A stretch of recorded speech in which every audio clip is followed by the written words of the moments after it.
Je vous ai dit ces choses afin que vous ayez la paix en moi. Cette parole ne vient pas pour te troubler.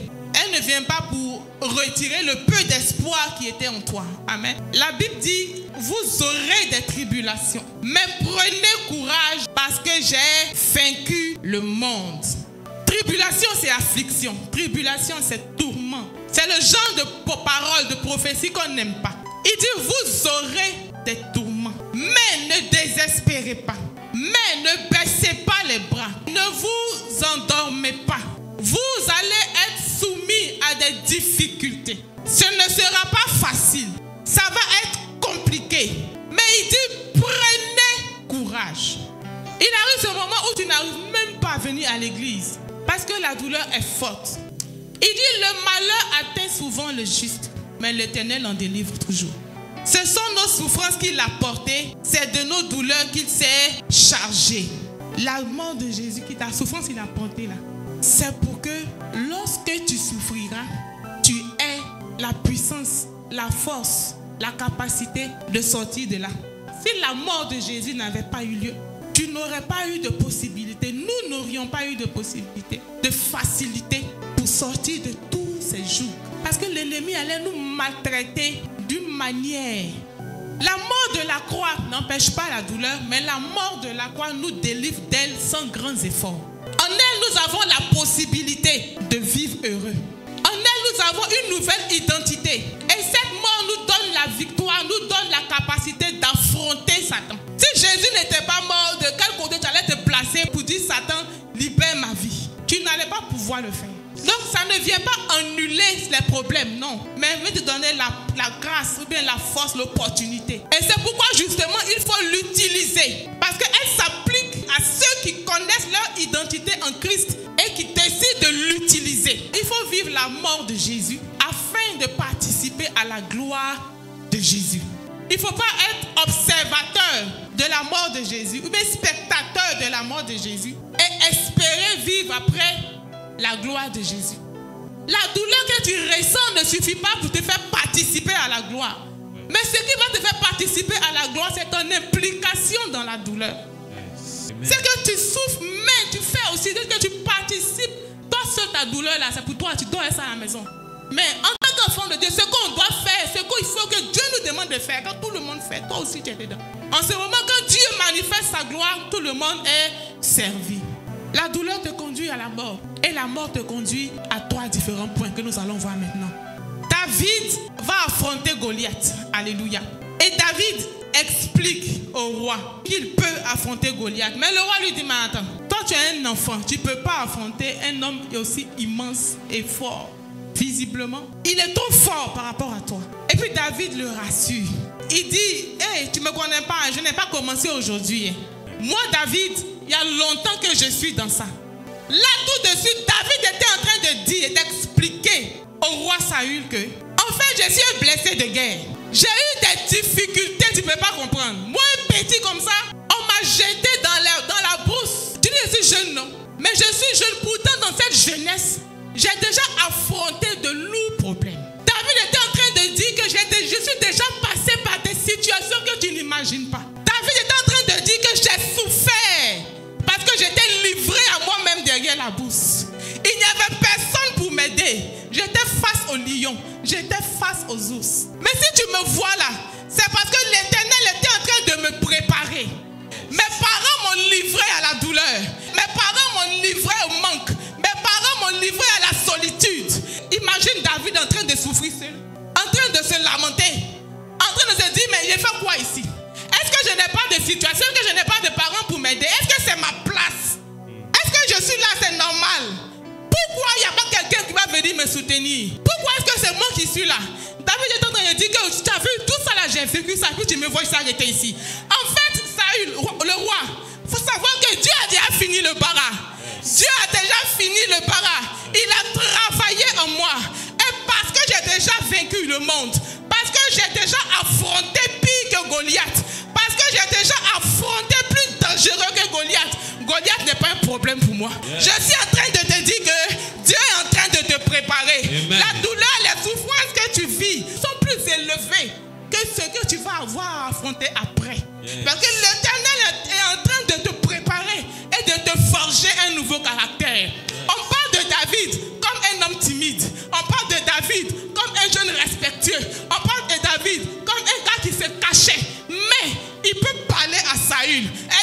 peux te tenir devant un roi, le regarder dans les yeux comme ça, avec assurance, et puis dire Saül, faut bien me regarder. Lui là, j'ai fini avec lui.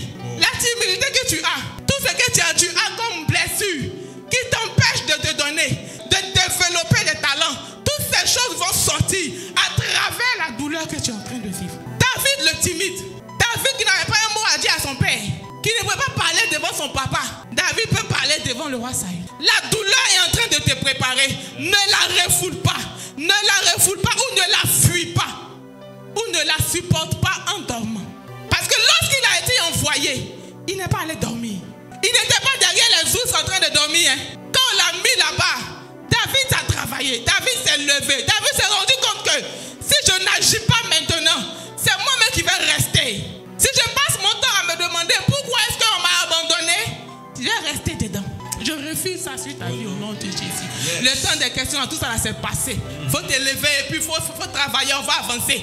Le temps des pleurs, des lamentations, là, c'est passé. Maintenant, tu es face au problème, tu fais quoi?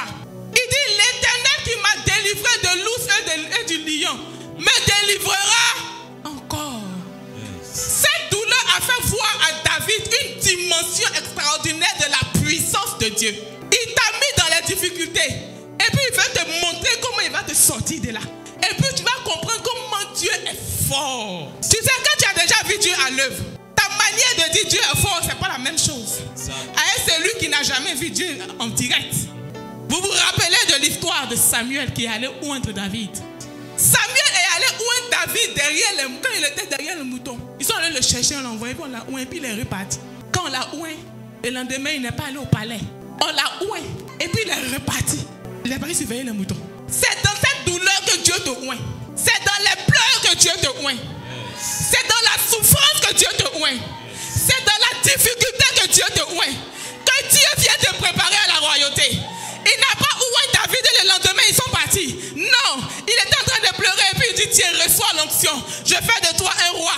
Je fais de toi une reine. Reçois l'onction. Tu pleures aujourd'hui, mais tes larmes sécheront bientôt. Yes. Tu pleures aujourd'hui, mais tes larmes finiront bientôt. Yes. La douleur attire l'onction. Hey. La douleur attire l'onction. Ce que tu dis de toi, ce que tu penses de toi, n'est pas ce que Dieu dit de toi. Pendant que Dieu était en train de voir David, le futur roi d'Israël, David se voit certainement comme celui qui est abandonné par ses parents. Arrête de te plaindre. Dieu créera une opportunité pour toi. Quand David a réussi le test, quand David a réussi l'épreuve, Dieu a envoyé Goliath pour aller attaquer Israël. Rien que pour que la royauté de David soit officielle. Alléluia. Je vois Dieu t'officialiser. Je vois Dieu te concrétiser. Yes. Cette douleur n'est point à la mort. Yes. Deuxième point, le plan de Dieu.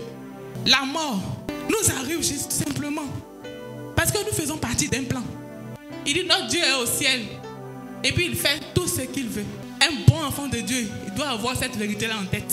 Au-delà des questions, au-delà de toutes des règles, des lois et des principes, il y a ce petit point-là que tu ne dois pas oublier. Notre Dieu est où ça? Et puis il fait quoi? Il fait tout ce qu'il veut. Il agit comme il lui plaît avec l'armée des cieux et avec les habitants de la terre. Et il n'y a personne qui résiste à sa main et qui lui dise que fais-tu? Quand Dieu a décidé que toi tu fais partie d'un plan, il faut juste suivre le plan. Anne, lorsqu'elle voulait Samuel, qui l'a rendu stérile? L'Éternel. Ça arriva à lui prodiguer des mortifications pour l'apporter à sécurité de ce que l'Éternel l'avait rendu stérile. L'Éternel lui-même empêche que tu obtiennes tout ce que tu es en train de chercher. Il dit non. Pas pour le moment. Marie met au monde Jésus. Mais Marie, est-ce que Marie a prié, a demandé quelque chose à Dieu? Elle était juste fiancée à Joseph. Joseph qui faisait partie de la tribu de Juda. Et parce que Dieu avait promis à Léa depuis les ancêtres de Joseph, Dieu avait déjà préparé la venue de Jésus. Et Dieu avait décidé que c'est par Léa que Jésus viendrait. Maintenant, le moment de l'accomplissement, c'est le temps de Marie. Et Marie est choisie. C'était une grâce d'être choisie pour être la mère de Jésus. Aujourd'hui, c'est chic à entendre. Mais Marie a souffert. Elle a souffert, elle a été humiliée. Ils ont failli la lapider. Joseph a failli la divorcer. Les gens l'ont accusée. Certains ont cru que ce qu'elle disait était vrai. Et puis d'autres dire aujourd'hui rapidement en 2 minutes. Ça a été une situation pénible. Comment Marie devait faire maintenant pour que Joseph croie qu'elle n'a pas eu de relation avec quelqu'un? Elle était tourmentée dans son âme. Elle était affligée. Aujourd'hui, on acclame Marie. Aujourd'hui, on acclame Marie. Nous tous avons envie d'être comme Marie. Mais dans le temps où elle vivait ça, qui voulait lui ressembler? Qui voulait être comme Marie? Je suis sûr qu'on n'était pas dans le dire, elle parle de quoi? Dieu, c'est Dieu qui t'a enceinté. Non, vraiment, la vie de maintenant, là, c'est non, les gens n'ont plus peur de Dieu. Mais Marie, aujourd'hui, est acclamée. De cette même façon, on t'acclamera. Vous imaginez un moment, Dieu se révèle à Joseph. Il dit, levez-vous, prends Marie, fuyez Jésus, allez-y loin, quittez ici, sinon Hérode va le tuer. Mais comment? Hérode va le tuer, il faut le protéger. Marie et puis Joseph ont pris l'enfant. De Bethléem, il devait aller en Égypte. J'ai fait quelques recherches. On dit que l'Égypte était à environ 900 km de Bethléem. Et il faut faire 7 heures en voiture. Voiture, dans le temps, il n'y avait pas de voiture. C'était à pied. Avec un bébé, en train de fuir. Ils n'ont pas abandonné. Tu n'abandonneras pas. Amen. Tu n'as pas le droit d'abandonner. La mère de Jésus a souffert. Pareil pour Élisabeth et Jean-Baptiste. La gloire de Dieu. Alléluia. Dieu te conduit à la mort simplement parce que tu fais partie d'un plan. Mais aussi Dieu te conduit à la mort simplement parce qu'il veut faire éclater sa gloire. L'histoire de Job est carrément traumatisante. Ça fait peur. Alléluia. Mais c'est Dieu qui a fait ça. Job était quelqu'un qui marchait, qui craignait tellement Dieu que même lorsqu'il avait des festivités chez lui à la maison ou quelque part et que les enfants faisaient n'importe quoi, il ne sait pas ce qu'ils ont fait exactement, mais le lendemain, Job va à l'église, on fait une offrande à l'Éternel pour demander pardon pour ce que ses enfants auraient pu faire. Toi, tu as déjà fait ça? Et tu sais que ton enfant, mais il est dans les tout bizarre. Tu as déjà vu, Seigneur, le lendemain, lui, la confusion, il est parti quelque part là. Moi-même, je vais me traumatiser à la maison. Tu as déjà pour venir à l'église pour dire, Seigneur, lui qui a fait hier, non, on ne fait pas. Pour vous montrer à quel point Job était ancré dans sa vie chrétienne. Il prenait au sérieux le Seigneur. Il prenait au sérieux sa relation avec Dieu. La Bible dit que Satan a commencé à le toucher, le rendre malade. Il n'avait pas le droit de toucher à sa vie. Mais il avait des problèmes de santé. Il a traumatisé Job. La Bible dit qu'il est resté intègre. Et dans toutes ces choses, Job ne pécha point contre l'Éternel. Quand le diable a fini de le maltraiter, Dieu est rentré en scène. Et qu'est-ce qui s'est passé? Dis à quelqu'un, Job a été restauré. Imagine maintenant Dieu devant Satan. Là, ils n'ont plus mis la partie. Ils ont mis quand Satan et lui ont dit que lui, il ne va pas me renier. Il dit, tu vas voir. Mais imagine à la fin, Dieu et puis Satan, tu as fini? Tu as vu? Est-ce qu'il m'a renié? Est-ce que Dieu peut rendre ce témoignage-là de toi? Est-ce que Dieu peut parier sur toi? Parce que c'était un pari, hein? C'était un pari. Exact. Dieu est contre Satan. Les deux ont parié. Et puis Jésus a gagné. Yes. Est-ce que Dieu peut parier sur ta vie ce matin? Est-ce que Dieu peut parier sur ta vie ce matin? Yes. Seigneur, je resterai là. Je resterai là. Quoi qu'il advienne. Je vois quelqu'un être étonné ce matin. Yes. Il va arriver un moment où on va dire, waouh. Oh, donc c'est ce que Dieu était en train de faire. Oh non, maintenant, c'est maintenant je comprends. Romains 8:18 dit, j'estime que les souffrances du temps présent ne sauraient être comparées à la gloire à venir. Hey. On ne pourra pas comparer la gloire qui arrive là à ce que tu es en train de vivre. Reste intègre dans la douleur. Reste intègre dans la souffrance.